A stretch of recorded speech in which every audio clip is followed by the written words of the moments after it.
नमस्कार मित्रांनो, मागच्या भागामध्ये आपण जून 2019 मध्ये मराठी विषयासाठी जी सेट परीक्षा घेण्यात आलेली होती त्या सेट परीक्षेच्या प्रश्नपत्रिकेचे विश्लेषण आपण बघत होतो। या भागामध्ये प्रश्न क्रमांक 31 पासून पुढे विश्लेषण करणार आहोत। प्रश्न क्रमांक 31 आहे, भारतीय साहित्य एकच आहे परंतु ते अनेक भाषांमधून लिहिले जाते, हे मत कोणाचे आहे? तर हे मत आहे डॉक्टर सर्वपल्ली राधाकृष्ण, म्हणजे पर्याय क्रमांक डी। डॉक्टर सर्वपल्ली राधाकृष्ण हे स्वतंत्र भारतातील पहिल्या विद्यापीठ शिक्षण आयोगाचे अध्यक्ष होते, म्हणून कदाचित पेपर क्रमांक 1 मध्ये जे विविध कायदे, आयोग आणि धोरणे आहेत या संदर्भात सुद्धा हा प्रश्न विचारला जाऊ शकतो। स्वतंत्र भारतातील पहिल्या विद्यापीठ शिक्षण आयोगाचे अध्यक्ष कोणते? तर डॉक्टर सर्वपल्ली राधाकृष्ण हे आहे। प्रश्न क्रमांक 32 कडे आपण वळूया। प्रश्न क्रमांक 32 आहे, मिल्टॉनिक सॉनेट या मधील काव्यगत आशयाची विभागणी ओळींच्या संदर्भात कशी असते? तर मिल्टॉनिक सॉनेट हा एक सुनीत हा काव्यप्रकार आहे, ज्यामध्ये 12 आणि 2 अशा 14 ओळींची ही रचना असते। 12 ओळीमध्ये विचारांचा परिपोष असतो आणि शेवटच्या 2 ओळीमध्ये त्या विचारांची कलाटणी त्यामध्ये दिलेली असते। मराठीमध्ये सुनीत हा काव्यप्रकार केशवसूत यांनी सर्वप्रथम आणलेला आहे। त्यांनी मयूरासन आणि ताजमहल या काव्यामध्ये त्यांनी ही रचना, सुनीताची रचना सर्वप्रथम आणलेली आहे। आणि मिल्टनने धार्मिक आणि राजकीय विचारावर ही सुनीते लिहिलेली आहे आणि त्यामुळे ती 12 आणि 2 अशा या 14 ओळीमध्ये त्यांचं लेखन केलेले आहे। आणि या सुनीत या काव्यप्रकाराचे जे जनक आहे ते जनक म्हणजे जोकोमा दा लिटिनो अशा पद्धतीचे हे जनक या सॉनेट या काव्यप्रकाराचे जनक आहे। प्रश्न क्रमांक आपण 33 कडे वळूया। लोककथांचा तौलनिक अभ्यास करून त्याची सूची तयार करणारा फिनलँडचा अभ्यासक कोण? तर 33चं योग्य उत्तर आहे पर्याय क्रमांक सी, एंटी अर्णे। पुढचा प्रश्न आहे प्रश्न क्रमांक 36, अपौरुषेय वाङ्मय हा ग्रंथ कोणाचा आहे? तर याचं योग्य उत्तर आहे कमलाबाई देशपांडे। कमलाबाई देशपांडे या नचिम केळकर, ज्याला साहित्य सम्राट असं म्हटले जाते, साहित्य सम्राट नचिम केळकर यांची ही कन्या आहे। आणि हे जे आहे अपौरुषेय वाङ्मय हे एक श्रीगीतांचे हे एक पुस्तक आहे। प्रश्न क्रमांक 37, चातुर्वर्ण्याचे स्वागत असो, धर्मांधतेचे स्वागत असो, विषमतेचे स्वागत असो, पण हे पशुपक्ष्यांनो तुमचे मात्र स्वागत करता येत नाही, कारण तुमचा पानवठा अलग अलग नाही, या ओळी कोणत्या कवीच्या आहेत? तर प्रश्न क्रमांक 37चं योग्य उत्तर आहे पर्याय क्रमांक सी, त्र्यंबक सपकाळे यांची ही काव्यरचना आहे। प्रश्न क्रमांक 38, हुंकार वेदनेचे हा कविता संग्रह कुणाचा आहे? तर याचं योग्य उत्तर आहे उषा आंभोरे यांचा हा हुंकार वेदनेचे हा कविता संग्रह आहे। आता आपण प्रश्न क्रमांक 39 कडे वळूया। प्रश्न क्रमांक 39 आहे, दलित आत्मकथने सामाजिक सांस्कृतिक संघर्षाचे दस्तऐवज होत, तथापि रूढ मराठी आत्मचरित्रांचे आवर्तन भेदण्याचे कार्य दलित आत्मकथनांनी केले आहे। हे विधान आता कसं आहे ते आपल्याला ओळखायचं आहे, तर हे संपूर्ण विधान हे बरोबर आहे। तर प्रश्न क्रमांक 40 कडे आपण वळूया। प्रश्न क्रमांक 40 मध्ये विचारांचं वावडं नसलं तरी माझा पिंड वैचारिक नाही, सृजनशील लेखकाला वैचारिक बैठकीची आवश्यकता आहे असं मला कधीच वाटलं नाही, हे विधान कुणाचं आहे? तर हे विधान रारम बोराडे यांचं हे विधान आहे। प्रश्न क्रमांक 41, कोणत्या कादंबरीला गांधी हत्येची पार्श्वभूमी आहे? तर पर्याय क्रमांक बी, वावटळ या कादंबरीला गांधी हत्येची पार्श्वभूमी आहे। ही जी कादंबरी आहे ही व्यंकटेश माडगुळकर यांची आहे।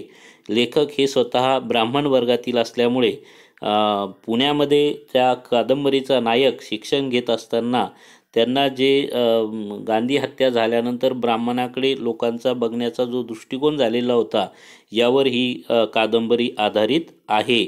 मग पर्याय क्रमांक बी वावटळ या कादंबरीला गांधी हत्येची पार्श्वभूमी आहे.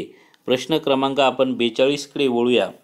प्रश्न क्रमांक 42 आहे, नासी फडके यांच्या नागरी कथेचे विश्व आणि शैलीचे प्रतिबिंब ग ल ठोकळ यांच्या कथेत दिसते.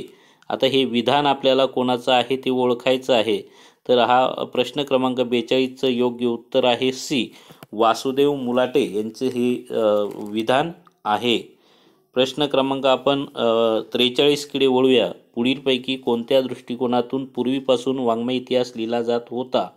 आता पूर्वीपासून वाङ्मय इतिहास लिहिण्याचा एक दृष्टिकोन जो होता तो दृष्टिकोन म्हणजे पर्याय क्रमांक बी हा व्यक्तिकेंद्रित पद्धतीने व्यक्तिकेंद्रित दृष्टिकोनातून हे वाङ्मय लिहिल्या जात होतं. वाङ्मयाकडे पाहण्याचे नवे दृष्टिकोन, नव्या अर्थान्वयाच्या पद्धती सतत पुढे येत असल्या तरी वाङ्मय इतिहासावर त्याचा परिणाम होण्याचे कारण नसते.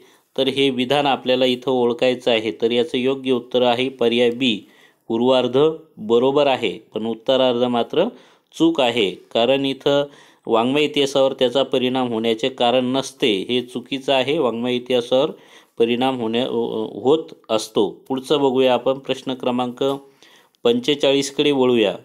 सर्व इतिहास हा समकालीन इतिहासच असतो, ही भूमिका कुणाची आहे? तर प्रश्न क्रमांक 45चं योग्य उत्तर आहे क्रौचे यांची ही भूमिका आहे की सर्व इतिहास हा समकालीन इतिहासच असतो. प्रश्न 46, साहित्य कृतीला भूतकाळच नसतो, ती वर्तमान काळात नांदणारी एक सांस्कृतिक घटना असते. म्हणून अशा प्रकारच्या भूतकाळात जमा न होणाऱ्या अनन्यसाधारण स्वायत्त वस्तूंचा इतिहास लिहिता येत नाही, अशी विचारसरणी कोणी मांडली आहे? तर याचं योग्य उत्तर आहे 46चं पर्याय क्रमांक ए, W.H. केर यांची ही भूमिका आहे. प्रश्न क्रमांक 47कडे आपण वळूया. तर एक देश भूमी थोर, एक देश मनुष्य थोर, एक देश ऐश्वर्य थोर, एक देश सामर्थ्य थोर, हा महाराष्ट्राचा गौरव कोणी केला आहे? तर याचं योग्य उत्तर आहे पर्याय क्रमांक डी, विश्वनाथ बास बिडकर यांनी ही महाराष्ट्राचा हा वरील वाक्य ओवीमध्ये त्याचा गौरव केलेला आहे. आता प्रश्न क्रमांक 48कडे आपण वळूया. पुढीलपैकी कोणता ग्रंथ एकनाथांनी लिहिला नाही? तर याचं आपल्याला योग्य उत्तर शोधायचं आहे. भागवत हा ग्रंथ लिहिलेला आहे, भावार्थ रामायण लिहिलेला आहे, रुक्मिणी स्वयंवर लिहिलेला आहे, परंतु संक्षेप रामायण हा ग्रंथ मात्र एकनाथांनी लिहिलेला नाही. म्हणून 48चं योग्य उत्तर आहे पर्याय क्रमांक सी. प्रश्न क्रमांक 49कडे येऊया. बा मुनी दिया हे थोर नगर, येथ तुम्ही चुकाल, बिढारसी जाओ या. हे लीळा चरित्रातील एकांकातील वर्णन कोणत्या नगराचे आहे? तर 49चं योग्य उत्तर आहे पर्याय क्रमांक डी, पैठण या नगराचं हे वर्णन आलेलं आहे. प्रश्न क्रमांक 50, धाव घाली विठू आता चालू नको मंद, बडवे मज मारिती ऐसा काही अपराध, असा धावा हा कुणी केलेला आहे? तर हा धावा पर्याय क्रमांक डी म्हणजे चोखामेळा हे या संतांनी हा अभंग लिहिलेला आहे. पुढीलपैकी कोणते चरित्र न र फाटक यांनी लिहिले नाही?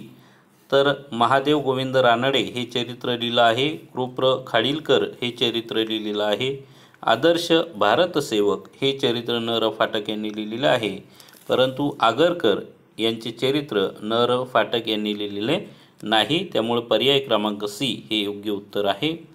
प्रश्न क्रमांक 52, पुढीलपैकी सुबोध जावडेकर यांच्या विज्ञान कथांचा संग्रह कोणता आहे? तर पर्याय क्रमांक डी, आकाश भाकिते हा विज्ञान कथांचा संग्रह सुबोध जावडेकर यांचा आहे. प्रश्न क्रमांक 53, मराठी पर्यायी शब्दांचा कोश कोणी सिद्ध केला आहे? तर याचं योग्य उत्तर आहे मो. वी. भाटवडेकर यांनी मराठी पर्यायी शब्दांचा कोश सिद्ध केला आहे. पुढचा प्रश्न आहे प्रश्न क्रमांक 54. पुढीलपैकी व्ही कोलते लिखित चरित्र कोणते आहे? तर प्रसिद्ध आत्मचरित्र व्ही कोलते यांचं आहे अजून चालतेची वाट. हा एक गाजलेलं त्यांचं हे आत्मचरित्र आहे.